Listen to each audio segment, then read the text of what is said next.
സംസാരിക്കാൻ പോലും അവൻ വന്നിട്ടില്ല. രംഗണ്ണന്റെ സ്റ്റൈൽ നിനക്കെന്ന് അറിയോ? നിനക്ക് നീ രംഗണ്ണെന്ന് കേട്ടിട്ടേ ഉള്ളൂ. നിനക്ക് രംഗണ്ണ സ്റ്റൈൽ നിനക്കെന്ന് അറിയോ? അവൻ നിന്റെ കിടക്കെ സംസാരിക്കാൻ പോലും രംഗണ്ണ സ്റ്റൈൽ നിനക്കെന്ന് അറിയോടാ? സ്റ്റേഷനിലല്ല നിന്നെ വേണ്ട വെട്ടു ഇവിടെ ഇവിടെ തള്ളി താഴെ ഇവിടുന്ന് പൊക്കി. ആലപ്പുഴ കായംകുളത്ത് ഗുണ്ടാ സംഘങ്ങൾ യുവാവിനെ തട്ടിക്കൊണ്ടുപോയി വെട്ടിക്കൊല്ലാൻ ശ്രമിച്ചതായി ആരോപണം. കൃഷ്ണപുരം സ്വദേശി അരുൺ പ്രസാദാണ് ക്രൂരമർദ്ദനത്തിന് ഇരയായത്. സംഭവത്തിൽ കൃഷ്ണപുരം സ്വദേശികളായ അമൽ ചിന്തു, അഭിമന്യു, അനൂപ് ശങ്കർ എന്നിവരെ പോലീസ് അറസ്റ്റ് ചെയ്തു. കൂടുതൽ വിവരങ്ങൾ ഷൈജു നൽകും. ഷൈജു, എന്താണ് സംഭവിച്ചത്? പ്രതികളെ എപ്പോഴാണ് പിടികൂടിയത്?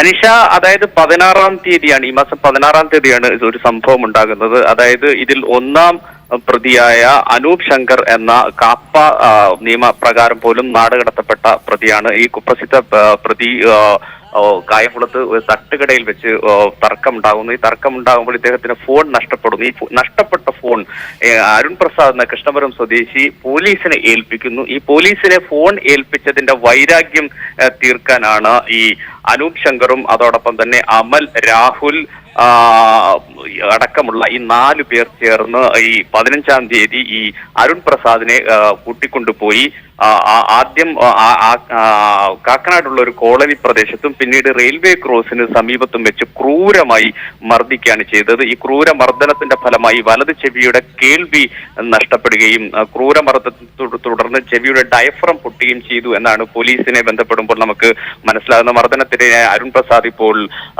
ആശുപത്രിയിൽ ചികിത്സയിലാണ്. അരുണിന്റെ ഐഫോണും ടൈറ്റൻ വാച്ചും അടക്കമുള്ള ഉപകരണങ്ങളും ഇവർ കവർന്നെടുക്കുകയും ചെയ്തു. കേസിൽ ഇനി പിടികൂടാൻ 3-ാം പ്രതിയായ രാഹുൽ കൂടിയാണ് ഉള്ളത്. മറ്റ് 4 പ്രതികളിൽ 1ഉം 2ഉം 4ഉം പ്രതികൾ പിടികൂടപ്പെട്ടു. ഇനി 3-ാം പ്രതി രാഹുലിനാണ്. രാഹുലിന് വേണ്ടിയിട്ടുള്ള തിരച്ചിൽ.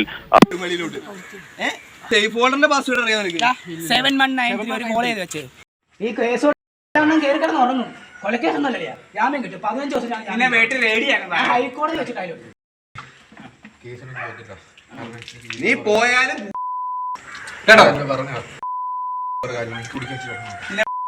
കേട്ടോ കുടി മൊത്തം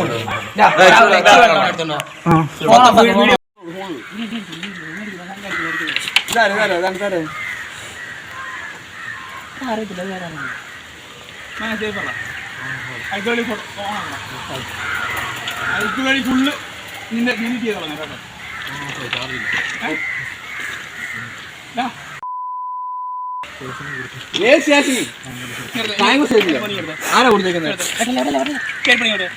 ആരാ കൊടുത്തേക്കുന്നത്?